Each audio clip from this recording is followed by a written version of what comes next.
आज शनिवार का दिन है जिस दिन अपन इस दरिद्रता से मिलने के लिए पीपल के पेड़ के नीचे आए हैं। हिंदू धर्म में ये दिन पीपल के वृक्ष के लिए पूजनीय होगा। जो भी शनिवार के दिन पीपल के वृक्ष की पूजन करेगा, दूध चढ़ाएगा या मिष्ठान का भोग लगाएगा, लक्ष्मी और नारायण उसके घर में प्रवेश कर जाएगा। लक्ष्मी और नारायण उसके घर में प्रवेश करेगा। पुराण की कथा कह रही है कि दुनिया के सारे तीर्थ नहीं जा सकते, पृथ्वी की सारी नदियों में स्नान नहीं कर सकते, पवित्र नदियों में आप स्नान नहीं कर सकते, या किसी भी तीर्थ में जाकर एक रात्रि भी विश्राम नहीं कर सकते, या हमने जिंदगी में कोई दान करा ना करा, कोई पुण्य करा ना करा, कोई सत्कर्म करा ना करा, कोई शास्त्र पढ़ा ना पढ़ा, कोई शास्त्र सुना ना सुना, उसके बाद भी शिव महापुराण की कथा कहती है कि एक दिन में अगर मात्र एक बार भी आप शंकर के शिवालय में प्रवेश कर गए या मंदिर में प्रवेश कर गए तो सारे तीर्थ, सारी नदियां, सारे सरोवर, सारी बावड़ी, सारे तालाब, सारे कुंड के स्नान का पुण्य, दान का पुण्य प्राप्त हो जाता है। केवल शिव तत्व को प्राप्त कर लेने। शिव महापुराण की कथा कह रही है कि घर में जो दिया होता है वो दीपक भी कोई साधारण नहीं होता, उस दीपक की भी महत्वता है, उस दीपक का भी वर्णन है। महाराज एक बात और बहुत अच्छे से सुनिएगा, शायद आपकी जिंदगी को सवार हो, शायद आपके जीवन को सवार हो। मेरी जीजियों, मेरे जीजाओं, मेरी बेटियों, बेटाओं, कभी मौका लगे शंकर भगवान के शिवलिंग के पास में आप बैठे हैं, यहां तक शास्त्र कहता है कि घर में अगर किसी को बहुत तेज बुखार आ गया है, बहुत तेज बुखार, और बच्चा उस बुखार में तप रहा है, बहुत तप रहा है, महाराज तुम जिस दिए में भगवान की आरती उतारते हो, जिस दिए से तुम भगवान की पूजन करते हो, कभी मौका लगे और आप पूजन करने के लिए गए,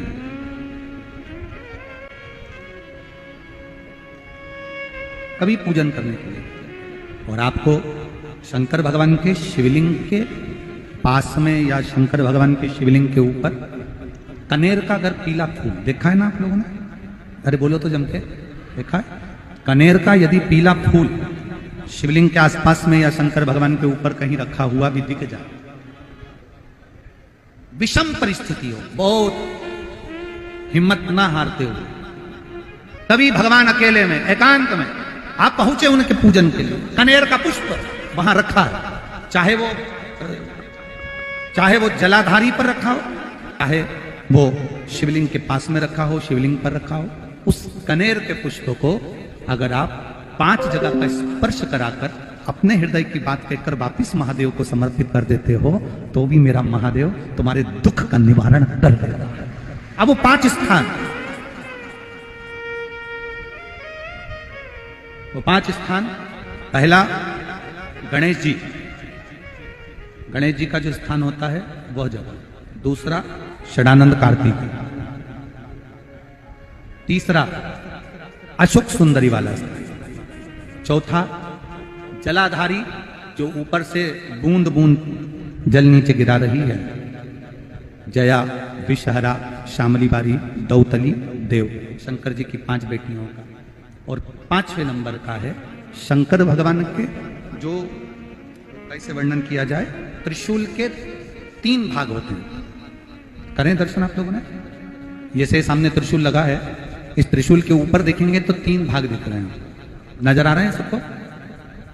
त्रिशूल का जो 3 भाग होता है, उस 3 भाग का जहां ज्वाइंट होता है, जहां मिलता है, एक जगह पर देखो तीनों भाग एक जगह पर मिले हुए, 3 भाग का जहां मिलन होता है, 5वां स्थान, ये 5वां स्थान, यहां पर स्पर्श कराकर शिवलिंग पर अपनी कामना कर कर श्री शिवाय नमस्तुभ्यम कहकर, बाबा से अपने मन की बात कहकर जो समर्पित कर देता है, हम 3 महीना भी नहीं कहेंगे, हम तो कहेंगे अगर ज्यादा दुख है 3 दिन इंतजार करना, मेरा बाबा उस दुख को मिटाएगा।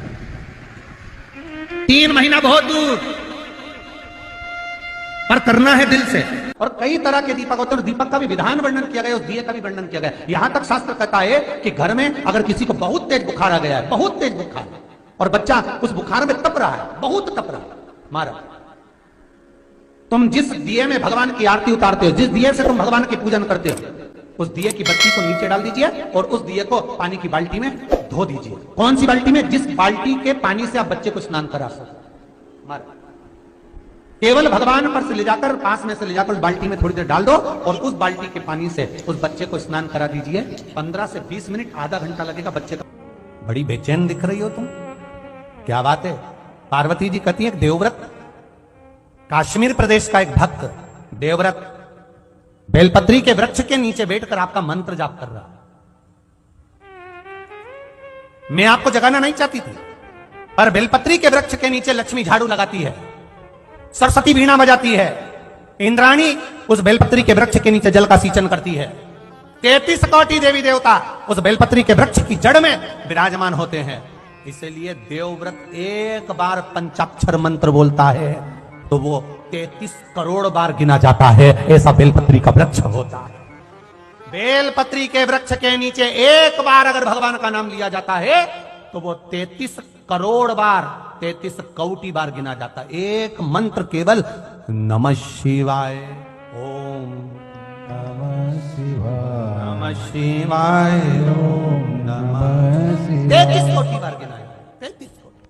कितना सुंदर लिखा है। फिर वही वाली बात आ गई जो पहले कथा में कहा, अपने लिए अच्छा वाला घी छाट के लाना, अच्छी कंपनी का लाना, और जब यज्ञ करने बैठे, पूजन करने बैठे, हवन करने बैठे, भगवान का कोई पाठ पूजन करवाई, पूजा वाले दुकान पे बोलना कि पूजा का घी चाहिए।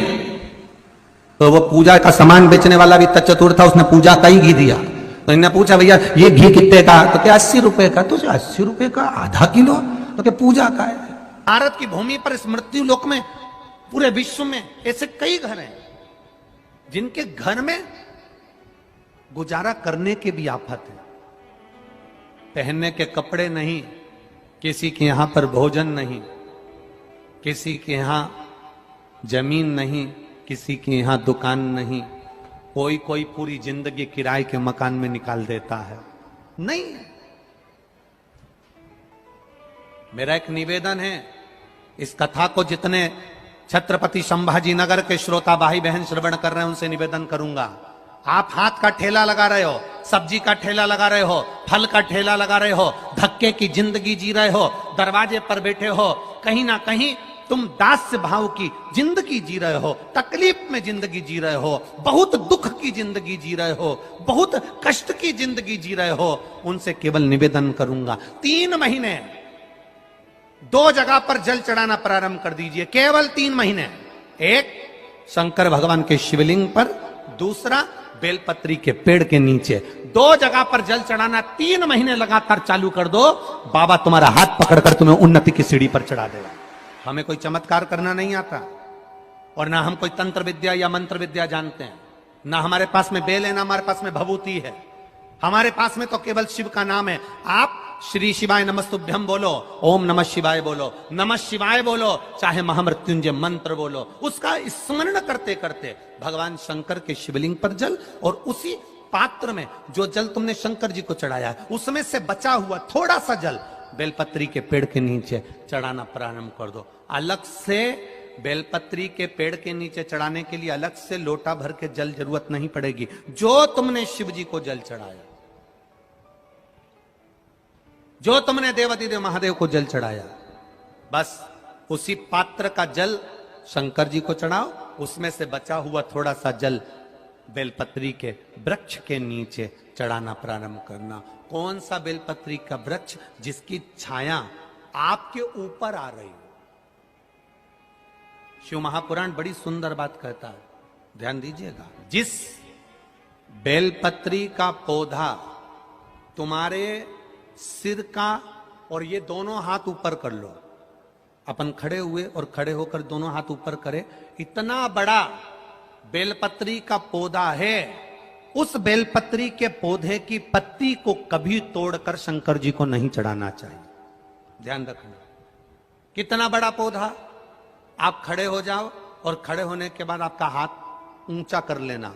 इतना बड़ा पौधा है, उस पौधे की पत्ती बेलपत्री को तोड़कर शंकर भगवान को कभी नहीं चढ़ाना। शंकर भगवान को उस बेलपत्री को, उस वृक्ष की पत्ती को तोड़ना चाहिए जो वृक्ष तुम्हारे हाथ से थोड़ा सा ऊंचा हो, जिसके लिए तुम्हें हाथ और ऊंचा करना पड़ रहा हो।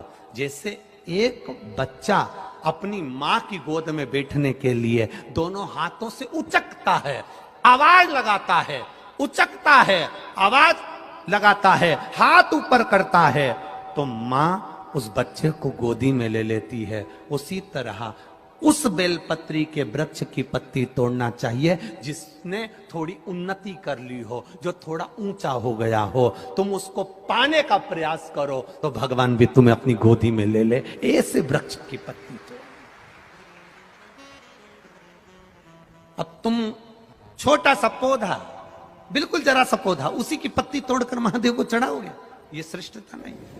यदि बेलपत्री का पेड़ आपके यहाँ है और मान लो कई लोग बेलपत्री गमले में लगाते हैं या छत के ऊपर लगा देते हैं, बेलपत्री का वृक्ष जो होना चाहिए वो घर के ठीक पीछे के भाग में,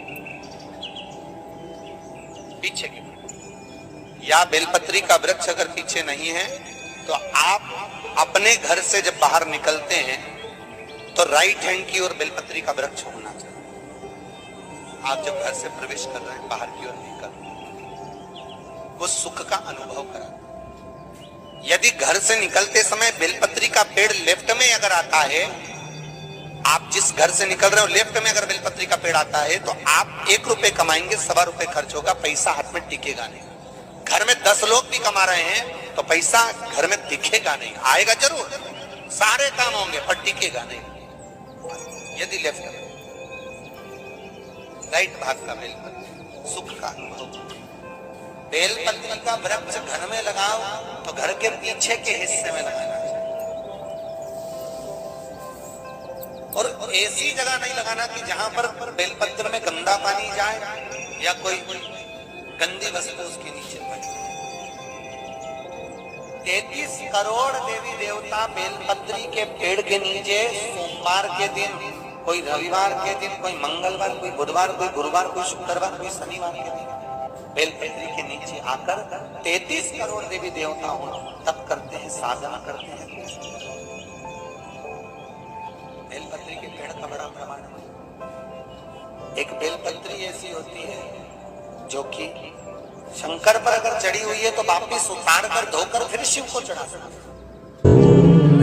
किसी व्यक्ति से कोई काम करवाना है, वो काम नहीं कर रहा, कोई फाइल आगे नहीं बढ़ रही है, कोई कार्य अटक रहा है, या फिर कहीं रुपया पैसा अटक गया हो, नहीं निकल रहा हो, तो एक जल के पात्र में जल भरकर 5 बेलपत्री शिव जी को समर्पित कर कर कुंदकेश्वर महादेव का नाम लेकर एक सफेद पुष्प बेलपत्री के ऊपर जो शिव जी को चढ़ाई है उस पर समर्पित कर कर जल जो लेकर गए हो, अपनी उस कामना को कर कर कि मेरा ये कार्य अटक रहा है, ये कार्य नहीं हो रहा, कुंदकेश्वर महादेव का नाम लेकर धीरे धीरे जल की धार चढ़ाइए। और एक बात हमेशा याद रखना, फिर निवेदन कर रहे हैं, अच्छे से समझ लेना, शंकर जी पर जब जल चढ़ता है, शिव जी का जब अभिषेक होता है, शंकर जी पर जब जल चढ़ाया जाता है, दूध चढ़ाओ, जल चढ़ाओ, कुछ भी चढ़ाओ, पर एक बात का स्मरण अपने जीवन में होना कि इतने ऊपर से मत चढ़ाना कि जल चढ़े और छींटे आपके ऊपर।